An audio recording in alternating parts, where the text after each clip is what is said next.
गुरुजी से जब हम जुड़े तो 2010 में, तो हम पहले गुरुजी के बारे में बिल्कुल हमने सुना नहीं था, कभी उनका स्वरूप भी नहीं देखा था गुरुजी का। और मेरी गली में ही एक गुरुजी की संगत रहती थी और हम कभी ऐसे उनके मुंह से भी कभी नहीं सुना था। और मेरे थोड़ा सा प्रॉब्लम थी, पैरों में दर्द, और मेरी एज बहुत छोटी थी उस टाइम, 40 के आसपास थी। तो वो आंटी, जैसे मैं वॉक वगैरह पे जाती थी तो एकदम से बंद हुआ, तो वो मुझे कहने लगी कि आप आजकल दिखते नहीं। मन का मुझे, मेरे पैरों में बहुत दर्द है, और मेरे दर्द इतना था कि मैं एक कप चाय भी नहीं बना सकती थी। अगर मैं बना लेती थी तो मेरे से कप में नहीं डलती थी। तो वो कहने लगी कि आप ना हमारे गुरुजी के मंदिर चलो। तो हमने कभी सुना ही नहीं था, और हम शिव जी के मंदिर जाते थे। और मैंने आंटी को इग्नोर किया कि नहीं, हम नहीं जाएंगे। और बस हमने कुछ बोला नहीं, उन्होंने भी कोई दोबारा कुछ बोला नहीं। हमने कोई सत्संग भी नहीं सुना था गुरुजी का, कोई किसी संगत से। तो उसके बाद बहुत टाइम बीत गया, 2-3 महीने। फिर एक दिन आंटी मिली, मुझे कहने लगी आप मेरा कहना नहीं मान रहे हो और आप गुरुजी के मंदिर चलो, आप ठीक हो जाओगे। मैंने कहा पता नहीं, गुरुजी का बुलावा था। लोग कहते हैं मंडे जाओ, ये सब, वो मुझे नहीं पता। सैटरडे था और मेरी बेटी और मैं, बेटी को मैंने बोला चल आज आंटी कह रही हैं तो चल इनका गुरुजी का मंदिर देख के आते हैं। और मैंने अंकल को फ़ोन किया कि हम आज ना गुरुजी के मंदिर जा रहे हैं। कहते जाओ। और हम चले गए, बेटी और मैं और वो आंटी और आंटी की बेटी। जब हम गए तो गुरुजी के बारे में कभी सुना ही नहीं, कभी देखा ही नहीं। तो वहाँ शिव मूर्ति को देख के हमें, क्योंकि शिव जी की पूजा करते थे, बस मेरे को सिर्फ और सिर्फ शिव जी का ही मंदिर नजर आया वहाँ। और हमें बहुत अच्छा लगा वहाँ जाके। चाय प्रसाद, लंगर, वहाँ की जो शांति इतनी, जैसे जब हम मंदिर गए थे बड़े मंदिर, तो बिल्कुल ऐसा ही था। इतनी संगत थी जितनी आज यहाँ बैठी है। अब तो खैर बहुत ज्यादा पता ही नहीं लगता। और हम गए, मैं बड़ा अच्छा लगा। एक बार गए आंटी के साथ ही, 2 बार गए, मंडे भी गए, थर्सडे गए। बहुत अच्छा लगता था जाते जाते। और हमें कुछ ऐसे पता ही नहीं, कुछ भी बजाते रहे, क्या करना है क्या नहीं, ऐसा कुछ नहीं पता। पर ऐसे अच्छा लगा कि हम जब शिव जी के मंदिर जाते थे या फिर कुंभ वगैरह में जाते थे तो बहुत भीड़ होती थी वहां पे। यहाँ पे बड़े सिलेक्टेड लोग थे गुरुजी के मंदिर। मेरी बेटी को बहुत अच्छा लगता था मंदिर, कि बड़े अच्छे अच्छे लोग आते हैं और बड़ी शांति है और बहुत कम लोग हैं, भीड़ नहीं है ज्यादा। और हम जुड़े और धीरे धीरे, मुझे नहीं पता लगा, जब मैं गुरुजी के मंदिर गई थी तो मुझे बुखार बहुत होता था, महीने में 2 महीने में। और होता था तो ऐसा होता था 1 महीने से पहले ठीक नहीं होता था। और फूड पॉइजन बहुत था मेरे को, वो भी जैसे बाहर का कुछ खाया, फूड पॉइजन। मतलब मेरी हेल्थ बहुत खराब थी उस टाइम। और घुटनों में तो दर्द मेरे था ही, और एज ज्यादा नहीं थी। तो मुझे नहीं पता लगा, धीरे धीरे मेरे घुटनों में दर्द भी ठीक होने लगा। और फूड पॉइजन तो उसके बाद मुझे फिर हुआ ही नहीं आज तक। और उसके बाद मुझे बुखार भी नहीं हुआ। 12 साल हो गए मुझे गुरुजी के जाते हुए, उसके बाद मुझे बुखार नहीं हुआ। और उसके बाद मुझे बहुत 2 साल बाद रियलाइज हुआ कि मुझे फूड पॉइजन भी नहीं हुआ और वो मुझे बुखार भी नहीं हो रहा। और जैसे मैं मार्केट वगैरह जाती थी, कहीं जाती थी, तो मेरे सर में भी बहुत दर्द होता था, तो मेरा वो भी गुरुजी ने ठीक किया। मेरी हेल्थ गुरुजी ने इतनी ठीक की कि मैं सोच नहीं सकती थी। और मैंने कोई दवाई नहीं खाई उसके बाद, जब से मैं गुरुजी के गई। उसके बाद हमने अपनी, मेरी हेल्थ इतनी ठीक करी। उसके बाद हमने गुरुजी, बेटी का, मेरी बेटी अनमैरिड थी तो उसके लिए रिश्ता देखा और गुरुजी ने उसकी शादी करवाई। जब हमने रिश्ता देखा तो गुरुजी के, हमने ये सुना था कि पत्री नहीं मिलानी चाहिए, और हमने फिर नहीं मिलाई। तो हमने लड़का देखा और रिश्ता हो गया, लेकिन उन लोगों ने मिलाई थी। तो उन लोगों को, जो पंडित जी थे, उन्होंने ये बोला था कि लड़की अच्छी है, सब कुछ अच्छा है, पर इस लड़की के बच्चे नहीं होंगे। तो पर गुरुजी की देखो कृपा, गुरुजी को जो मंजूर।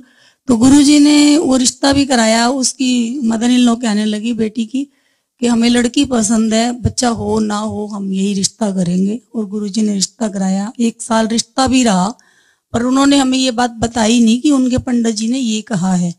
और शादी हो गई। शादी के बाद 6 महीने के बाद बेटी दुबई चली गई। तो 1 साल शादी को हो गया तो उनकी मदर इन लॉ कहने लगी, उन्होंने ये भी बोला पंडित जी ने, अगर बच्चे होंगे तो बहुत मतलब इलाज वगैरह कराना पड़ेगा, काफी टाइम लगेगा। तो उनके मदर इन लॉ ने कहना शुरू कर दिया कि बच्चों को बोलो फैमिली प्लान करें, क्योंकि उनको था कि टाइम लगेगा तो अभी से ही सोचें।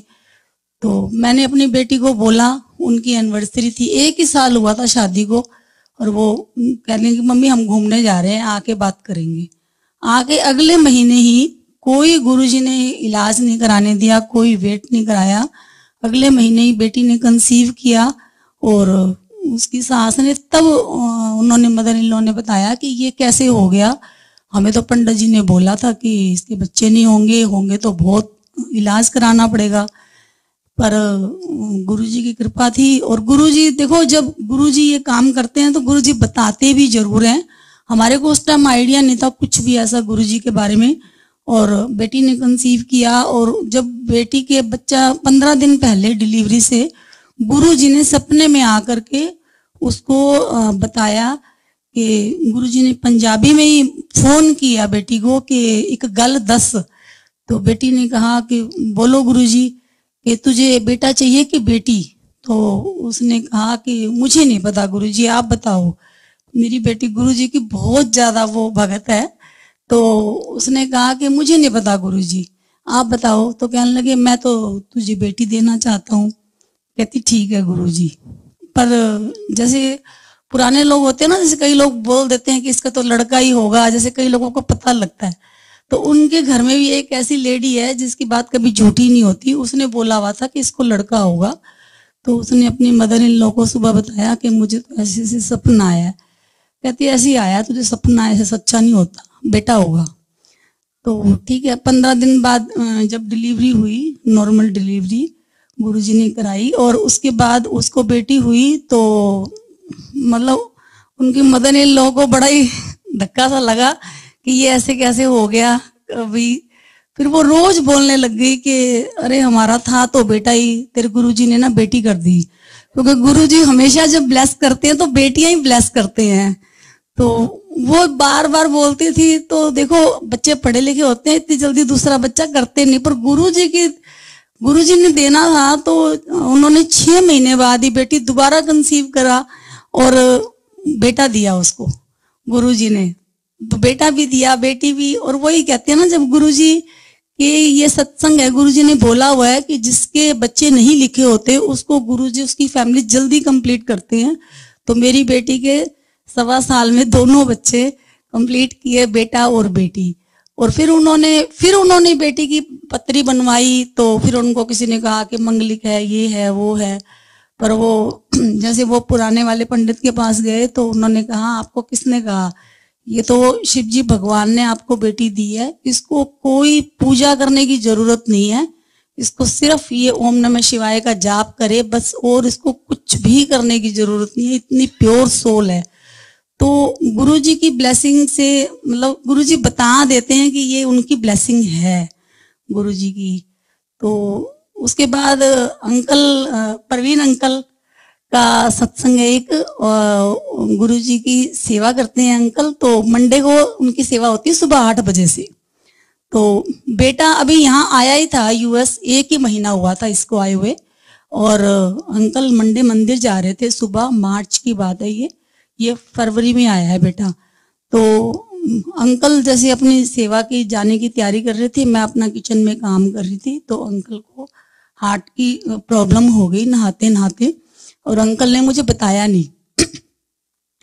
और अंकल ने गुरुजी के आगे जैसे जल प्रसाद रखते हैं, उनको जैसे लगा एक बाजू पहनी है शर्ट की, दूसरी नहीं पहने जा रही। और आगे अंकल ने वो पानी पिया और मुझे नहीं बताया कुछ भी, मैं किचन में काम कर रही थी। और अंकल ने 2-3 गिलास पानी पी लिए, तीसरा पीने लगे तो मैंने देखा अंकल के बहुत पसीना आया हुआ है। तो मैंने कहा क्या हो गया आपको, इतना पसीना, इतनी तो गर्मी नहीं है। कहने लगे पता नहीं मेरे ना हाथ में यहाँ दर्द है।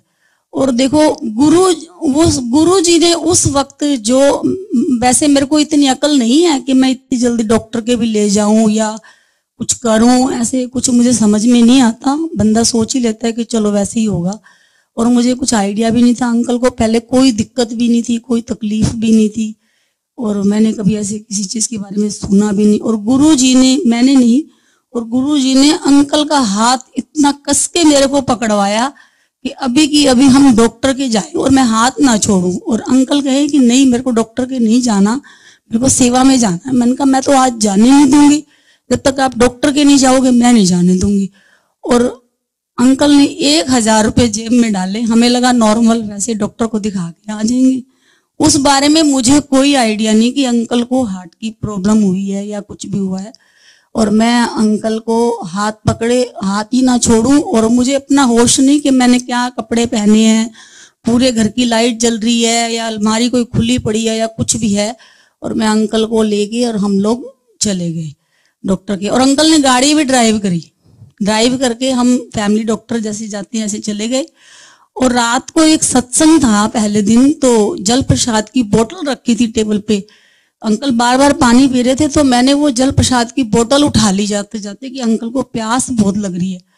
और जैसे हम गए और डॉक्टर ऊपरी था, इमीडिएट डॉक्टर आया, उसने जो भी किया, वो दवाई जो देती हैं उसने वो दवाई दी और बोला कि वो कंपाउंडर मेरे पास आया। अब ये हैरानी वाली बात है कि उसको मेरे हाथ में बोतल कैसे दिखी, और उसको वो हॉस्पिटल में भी मेरे पास आया कि आंटी आपके हाथ में जो पानी है ना वो दे दो, अंकल को दवाई देनी है।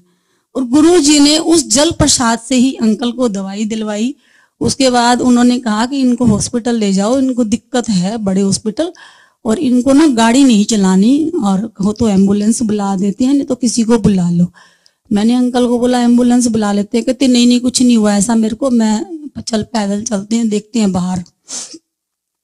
अंकल ने अपने दोस्त को फोन किया कि ड्राइवर भेज दो, तो उस ड्राइवर को तो हॉस्पिटल ही ना मिले। और जैसे ही हम बाहर निकले, एक गुरुजी की संगत, और जिनको पहले से 2 स्टंट डले हुए थे, गुरुजी ने उनको हमारे सामने खड़ा किया। अंकल दिखे, कहने लगी आंटी आप यहाँ। मैंने कहा अंकल की तबीयत बहुत खराब है, आप ना अपनी गाड़ी कहाँ आपकी? कहती ये खड़ी। तो मैंने कहा अंकल को हॉस्पिटल लेके जाना है। और अंकल ने उन अंकल को ने डॉक्टर को फोन करके और पहले से ही सब कुछ तैयारी करवा दी, और हम हॉस्पिटल पहुंचे, पूरी टीम तैयार।